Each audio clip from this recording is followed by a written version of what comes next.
Tonight, as you pay record prices for gas, the oil industry is raking in record profits. And an angry Congress called company executives in for a grilling. Your approval ratings are lower than ours, and that means you're down low. I'm Katie Couric. Also tonight, a lost generation. High schools are producing more dropouts than graduates in many of our biggest cities. Life and debt in America. The country is going ever deeper into debt, and it's all happening in this secret room, one you've never seen before.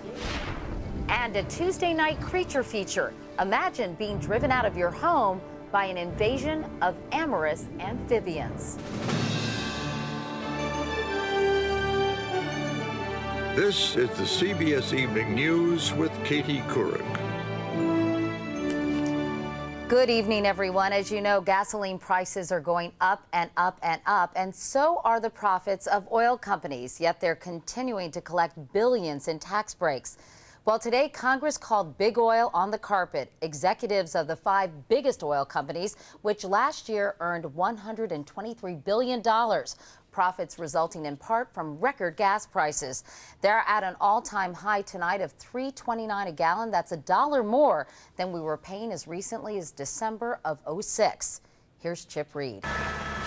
From Chicago, where they snarled traffic, to New Jersey and Atlanta, where they parked their big rigs, independent truckers around the country today protested the sky-high price of fuel. It cost me $900 a fill-up on my truck. That's every day and a half. Anger that also bubbled up today in Congress.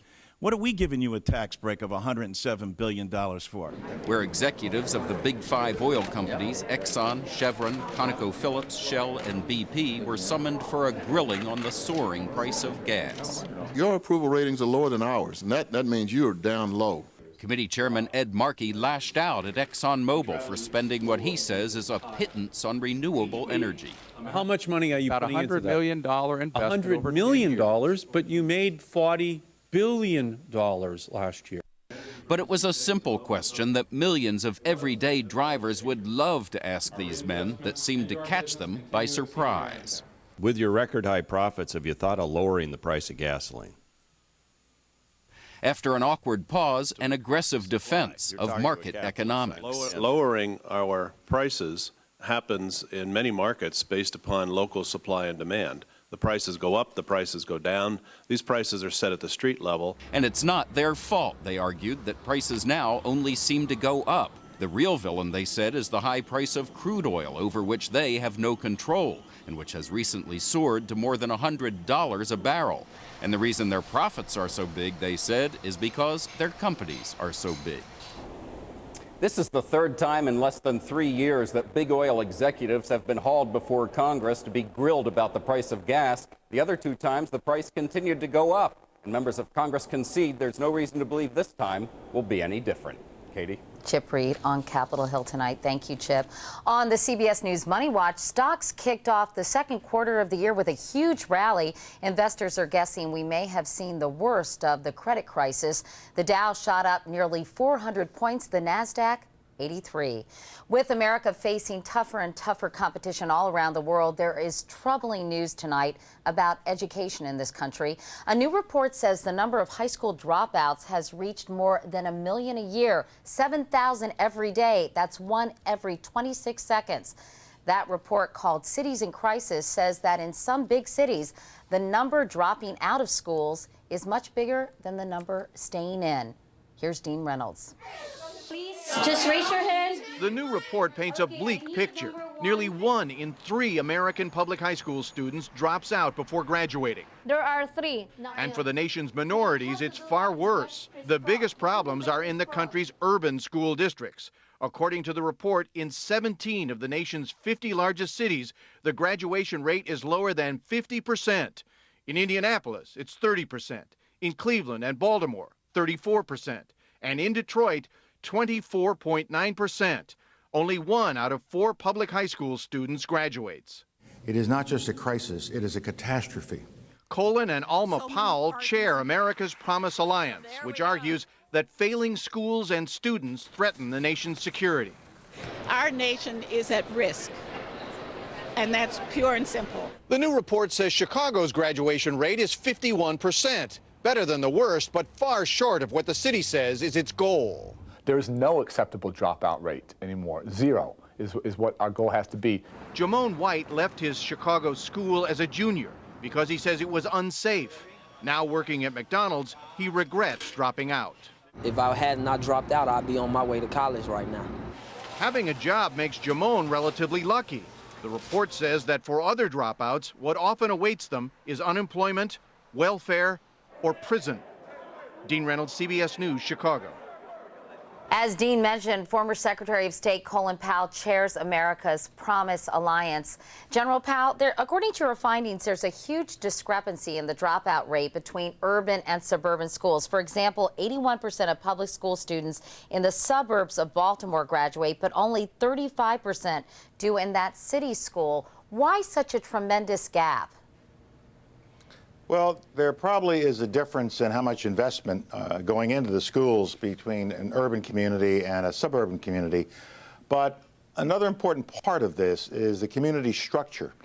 And when you have tight, strong families, when you have community support for kids, when you have a lot of boys and girls clubs and Big Brothers and Big Sisters program, and when you have families that start reading to their children at a very young age, and don't just let them sit in front of television watching cartoons all day long. That starts the kid on the right path to high school graduation. What are some of the other major reasons so many kids are dropping out? I think the major one is that youngsters discover that when they get to high school, they haven't had the kind of preparation that they needed in middle school and elementary school. So you don't drop out of high school when you get to high school. The dropout process begins many, many years before. You say that this crisis is a real threat to our economy and to national security. Can you elaborate on that? You look at China and the Russian Federation and the Eastern European countries. They're now all out in this globalized economic system, and they're investing massively in education. We get all of our great software engineers now from India and places like that. So all of these countries realize that they have to educate their youngsters for a 21st century environment. America has to do the same thing, and therefore it's essential that we fix this system and get more kids that are coming out with high school degrees to go into technical schools, community colleges, or go into college if America is going to stay in the forefront of this globalizing world. General Colin Powell, as always, General Powell, thanks so much for talking with us. Thank you, Katie. In the battle for the Democratic presidential nomination, Barack Obama and Hillary Clinton both campaigned today in Pennsylvania.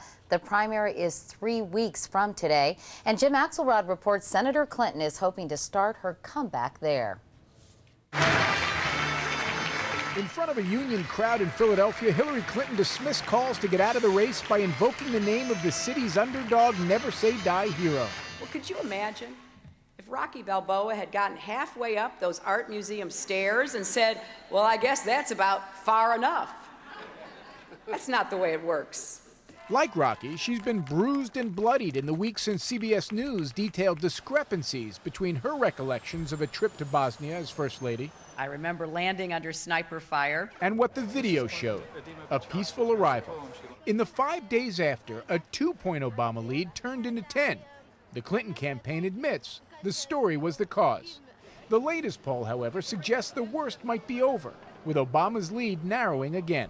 We are going to do this, but I am being outspent 2 to 1, 3 to 1, 4 to 1, even 5 to 1. Clinton's focus now? Money. We're raising the money we need and we're paying our bills. Perhaps, but she's flying to California tomorrow, a state she won 2 months ago, for 2 days of fundraisers. She leaves a much better funded Obama alone in Pennsylvania, where he's trying to sound above it all. I have a lot of respect for Senator Clinton. I think that she deserves to be able to run as long as she wants. For the first time now, a top Clinton aide is acknowledging the campaign is trying to use Obama's pastor against him. Harold Ickes has told a reporter that they are raising the controversial remarks of Reverend Jeremiah Wright with superdelegates, saying Wright makes Obama unelectable in a general election. Katie? All right, Jim Axelrod, thank you.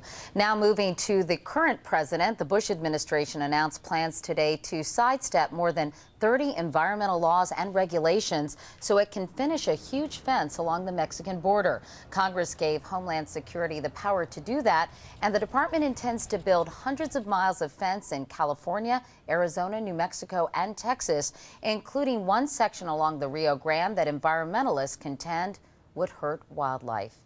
There is much more CBS News ahead, including a transplant tragedy. They donated their son's organs to save lives, but he unwittingly passed along a deadly illness.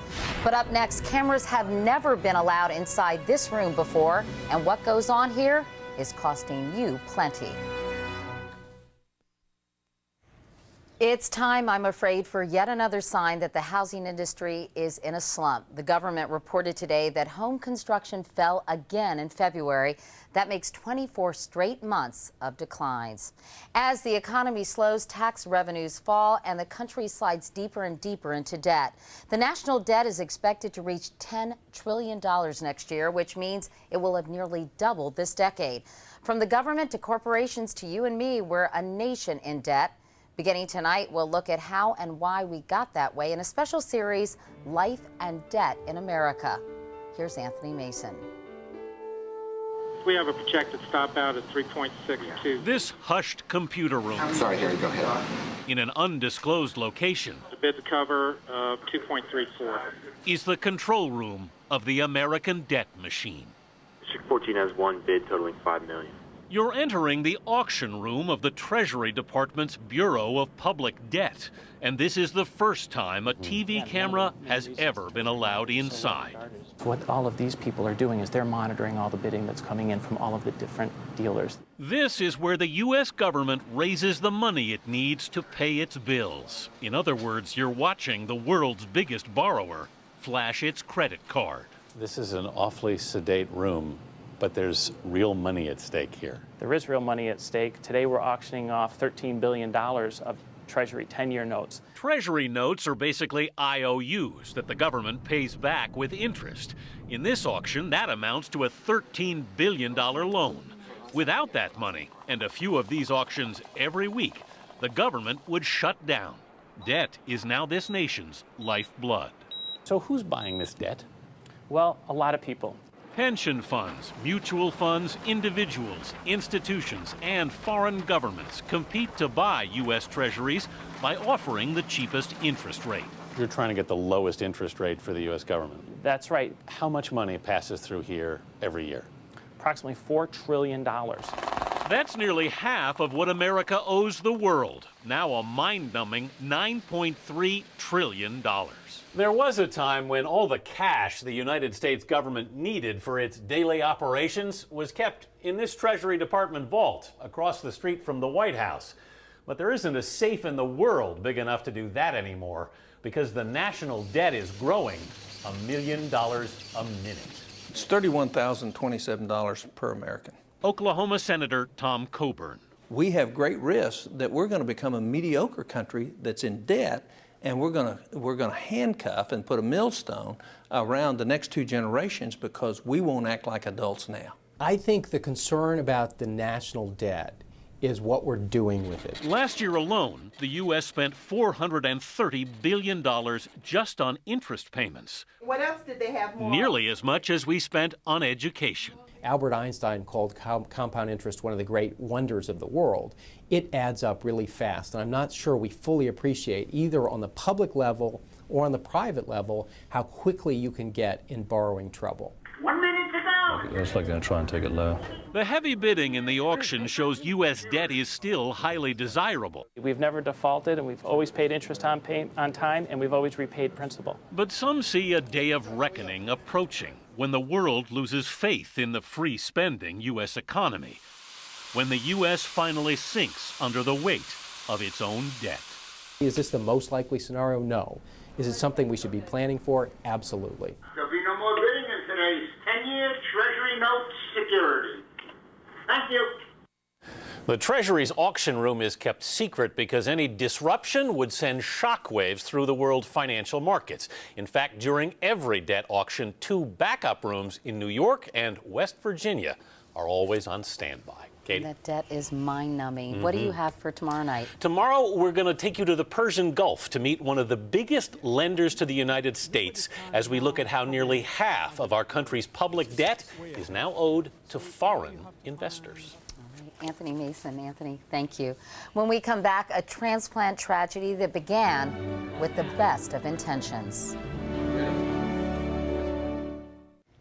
Tens of thousands of lives are saved every year through the generosity of families who, at the most painful moment of their lives, choose to donate the organs of a loved one.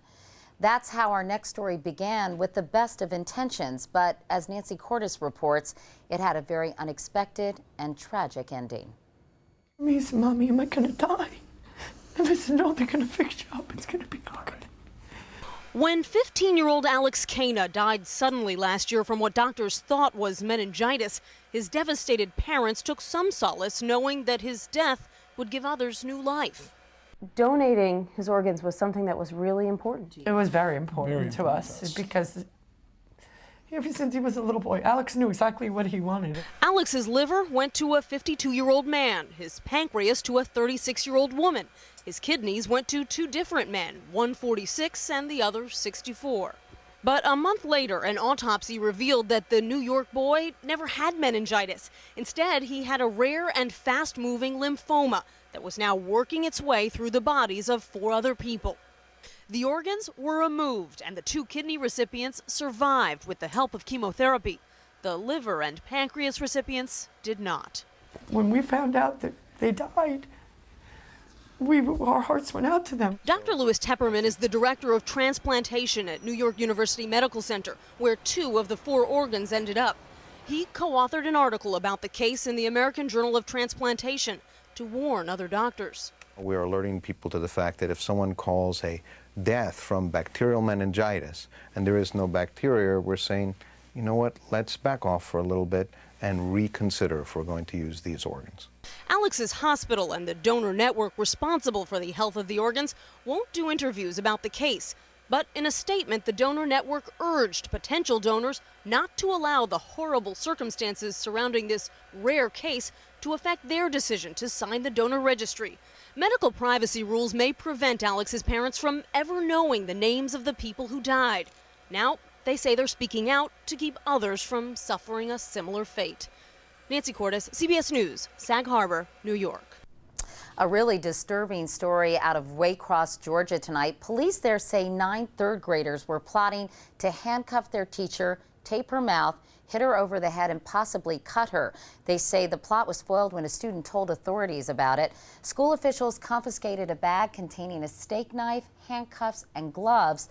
The police say the children, all 8 and 9 years old, were angry at the teacher because she scolded one of them for standing on a chair. All the kids were disciplined. Some may face charges in juvenile court. Coming up next, this old house has a problem even Bob Vila couldn't fix. Finally tonight, if you're a homeowner, you know there's always some surprise waiting around the corner. If it's not a leak in the roof, it's termites in the basement. Well, for a couple in England, Richard Roth tells us the surprise was a lot more exotic.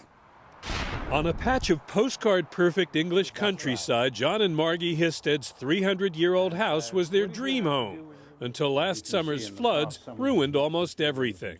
It was very distressing, although quite frankly, you don't get very far by lying down and crying about that sort of thing. What you've got to do is to pick yourself up. They did, and repairs would have been done by now if it hadn't rained last month, flooding the house again. And high enough in the house to warn you that you shouldn't be doing work. That's right. Still stuck in a trailer, the Histeds discovered their real problem isn't English weather, it's English wildlife. Newts are the problem. Newts. Yes. Great crested newt. Yes. Not the common newt. It's a great crested newt. About as big as a finger, the ancient amphibious great-crested newt is protected by British and European law. John Histed learned that when he discovered the reason his house keeps flooding is a simple blocked drainage ditch. Not so simple is clearing the ditch. The law says it's absolutely forbidden because the ditch may be home to a colony of newts. This is it right here. That's right. Have you seen any? No. No one has here, but Britain's highway agency says the ditch must now be surveyed and any newts must be counted. Unfortunately for John and Margie Histed, even a newt survey right now is just out of the question. Because if newts are living here, this is the season they'd be breeding, and trying to count them might interrupt them. And that's not allowed either.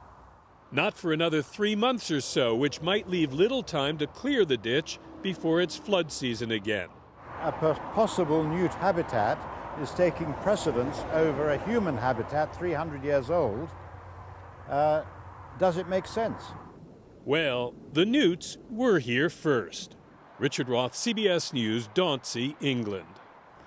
And obviously for that couple, no newts is good newts. Sorry. That's the CBS Evening News. I'm Katie Couric. Thanks for watching. I'll see you back here tomorrow. Good night.